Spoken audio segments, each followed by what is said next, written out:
Nature and sources of population data. Most of the data for social demography or population studies are already gathered or developed by other organizations, and those were utilized by the demographers. Basic sources of demographic information are three, and they are census, registers and surveys. The information a demographer collects are classified into two categories. First one is information about personal characteristics such as age, sex, education, occupation, etc. And the second one is information about rates of birth and death and vital events. Migration, marriage, divorce, etc. are also included under vital events. These data were basically collected through two methods: by enumeration at a point of time and by recording events as they occur over a period. Information on vital events are obtained from the records of the respective registers maintained by authorized state agencies. Census and sample surveys are examples for the first method, and civil registration system continuing registers are examples for the second method. Thus, the basic sources for obtaining data required for the study of population are national censuses, registers and surveys. In such sources, censuses and registers differ on the basis of compilation of the data. The census data are collected on a decennial or in some countries quinennial basis, while registration data of population events are usually compiled and published annually or monthly through continuous gathering. A census may be likened to taking a snapshot of a population at one point in time, which provides the size of the population, its characteristics and its spatial distribution. On the other hand, a register may be associated with the continuous compilation of the major population events, often births, deaths, marriages, divorces and migrations. Conversely, surveys are by definition administered only a fraction of population, yet they often gather data on many of the items included in censuses and registers and additional information that are of demographers' interest. We now discuss briefly each of these three sources of demographic data. Population census. A population census, by the definition customary today, is a complete process of collection, reception, assessment, analysis, publication and distribution of demographic, economic and social data which relate at a given moment in time to all the residents of a country or of a well defined partial geographic area as reflected in the Population and Housing Census Handbook of UN 1992. The principal objective of a census is to obtain data about size, composition and distribution of the population, which includes social and geographic subpopulations, age and sex composition and their educational status, etc. The source of the word census is the Latin verb censere, which means to assess, or in a term closer to the word of statistics, to estimate. In earlier dates, census was collected for purposes like to know the defense strength of a country, to take a stock of the taxpayers, landlords, cultivators, etc. Census actually has a long history. 5000 years back, population count was a regular feature in Sumerian civilization. In ancient Egypt, Babylonia, India, China, Palestine and Rome, system of census taking prevailed for various reasons. There are historical documents to show that population was counted in the selected regions in India at the time of Asoka, during the period of 270 BC to 230 BC. In the modern census taking, two techniques or methods are followed for the actual enumeration of the population. They are de jure method and de facto method. In de jure technique, the people are counted where they are on the census day and then regrouped into their usual place of residence. For instance, a Tamilian who was in Mumbai when enumeration was carried out would be recorded in Mumbai but relocated to Tamil Nadu later. The de jure method finally counts an individual at his usual place of residence. De facto census technique records a person at the place he happens to be on the census night, no matter if it was his residence or only a transit point. This technique was largely followed in England and even it was initially followed in India but later discontinued. In this technique, counting had to be completed in a single day all over the country. With small population, with quite dispersed over space, de facto technique would be the best option as it provides the snapshot of the defined population. Population size and the geographical location of India better opt de jure technique rather than de facto method. Essential features of the census. Sponsorship. To conduct a census, vast organization and considerable resources are needed. The census organization has to mobilize extensive administrative machinery with adequate legislative authority. This can be done only by national government with the cooperation of states and the local governments. In India, Office of Registrar General of India, Delhi and regional offices enumerates, and enumeration was conducted by temporary employees who includes local officials. Defined territory. The population figures has no meaning unless they were referred to a well defined territory. The territory covered along with any changes in its area in successive censuses should be clearly and explicitly stated. Universality. Each person present or and residing within its scope without omission or duplication should be included in the census to ensure completeness and accuracy of census data. Simultaneity. The total population enumerated should refer to one well defined point of time and the data collected should also refer to a well defined period of time. This is essential to an accurate count of the population and relationship of facts about the population to a specified period of time. As a general rule, a day is fixed for the census and also a particular moment which is called the census moment. In India, census moment now is the sunrise of 1st March of the census year. The fixing of census moment helps the enumerators to decide which persons are to be included in the census.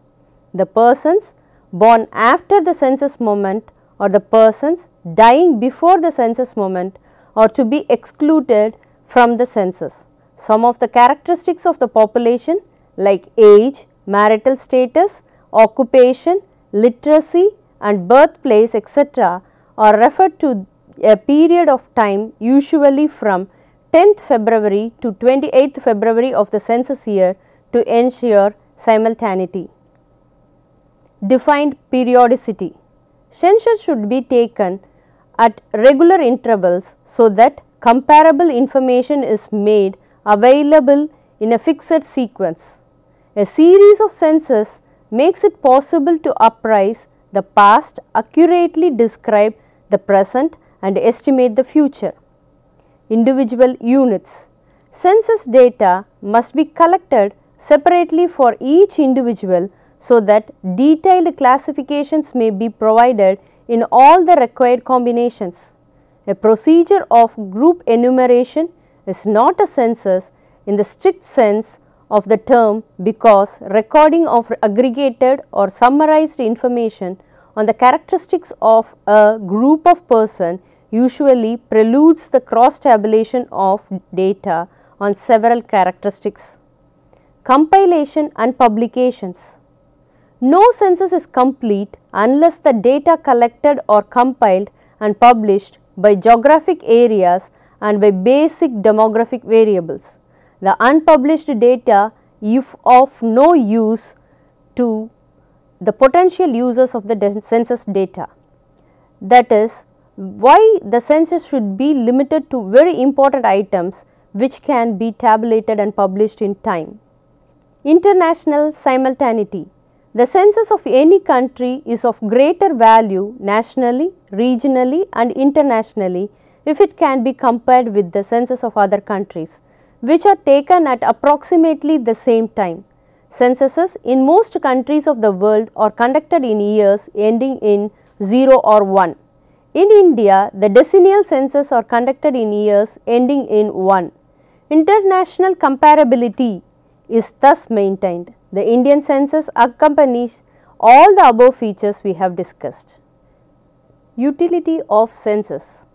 As part of an integrated program of data collection, the population census is the primary source of basic national population data required for administrative purpose and for many aspects of economic and social research and planning. The value of the census results is increased if they can be employed together with the results of other investigations, as in the use of the census data as a base of benchmark for current statistics. The usefulness of the census is also enhanced if it can furnish the information needed for conducting other statistical investigations. The data collected through census are utilized in or for administration, planning and policy making. The population census provides the data for administrative purposes. One of the most basic of administrative uses of census data is in the demarcation of constituencies and the allocation of representation on governing bodies. Detailed information on the geographic distribution of the population is indispensable for this purpose. The legal and the administrative status of a territorial division also depends upon the size of its population. The social and cultural data collected in the census is employed to determine the total number of seats to be reserved for the members of scheduled caste and scheduled tribes in the House of People and the legislative assemblies of the state. The census data also gives information on the demographic and economic characteristics of the population at the district level. This information is of immense help for the administration at the district level. Information on the geographic distribution of the population, its size and its other characteristics is essential to study and evaluation of economic and social problems which must precede the determination of policy affecting economic and social development. Consideration of questions of employment and manpower programs, migration, housing, education, public health and welfare, social services, economic and social planning and numerous other aspects of the life of the country are facilitated if accurate information about the characteristics of the population is available for civil and other administrative divisions. The census data is indispensable for social and economic planning of the country. The Planning Commission utilized the census data on the distribution of population by age, sex, classified by rural and urban regions, cities, town areas and social groups to analyze the growth of consumer demand and savings in the process of development. The data on economic activity and educational levels of the individual as collected in the census is very important for manpower planning. In a nutshell, it can be said that the census data is extremely useful for all types of planning. Research purposes.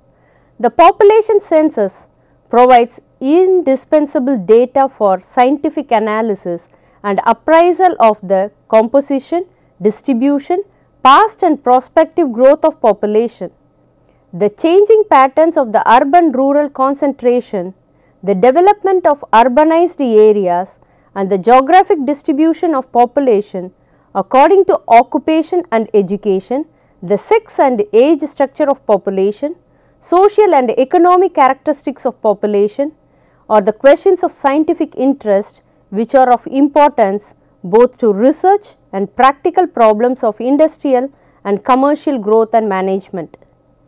Economic development, business and industry. Census data contributes to the knowledge about changes in the nation's occupational, industrial composition, levels of literacy, educational attainments, etc. Constructing life tables with the help of census data are used for analyzing economic development. Census as frame for sample surveys. The census can provide the frame for scientific sample design in connection with sample surveys. At the same time, it provides benchmark data for evaluating the reasonableness of overall survey results as well as a base against which changes in the characteristics investigated in both inquiries can be measured. The selection of sample units for the purpose of investigation in a sample survey has to be made from the complete list of these units. The sampling frame may be list of small areas, structures, persons, households or groups of households. The National Sample Survey is frequently using the list of census villages as frame for several social and economic investigations in rural areas of India. The sample registration scheme of Registrar General's Office in India also utilizes the list of census villages and blocks as frame for the registration of births and deaths. Thus, the census provides the frame for subsequent sample enquiries during the intercensal period. Limitations of census.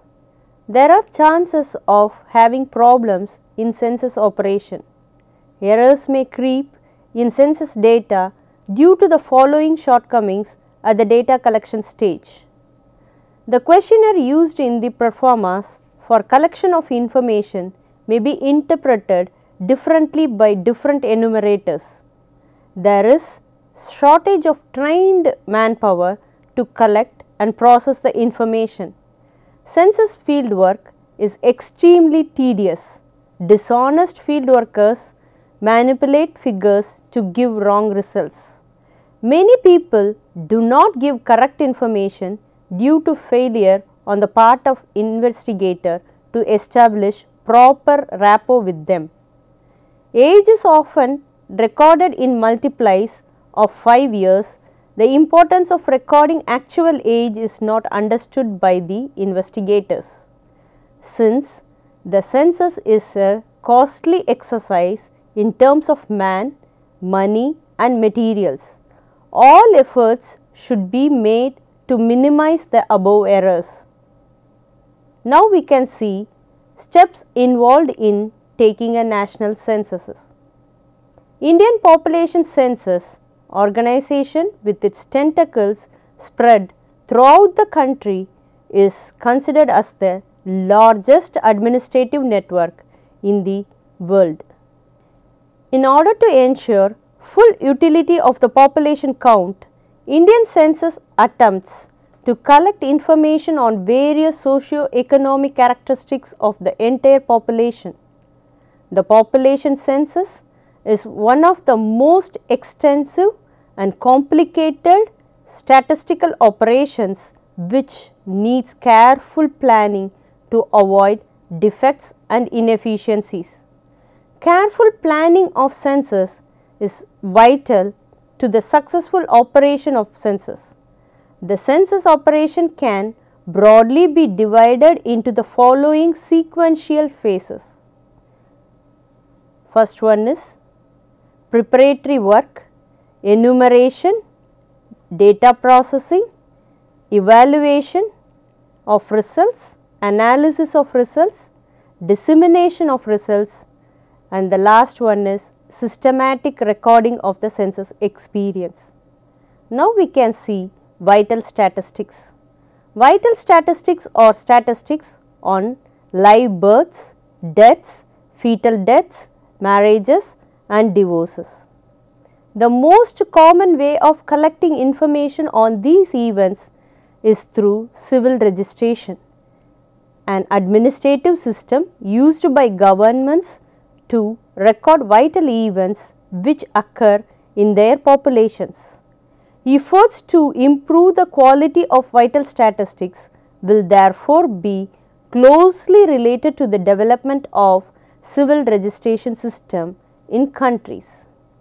A vital statistics system is defined by the United Nations as the total processes of collecting information by civil registration or enumeration on the frequency or occurrence of the specified and definite vital events as well as relevant characteristics of the events themselves and the persons or persons concerned, and compiling, processing, analyzing, evaluating, presenting and disseminating these data in statistical form. There are 4 major sources of vital statistics in India, namely the sample registration system, that is SRS, the civil registration system CRS, indirect estimates from the decennial census and indirect estimates from the National Family Health Surveys, that is NFHS. To sum up, in this lesson we discuss the 3 basic sources of demographic data, namely population censuses, census method, its features, utilizations are elaborated in this lesson.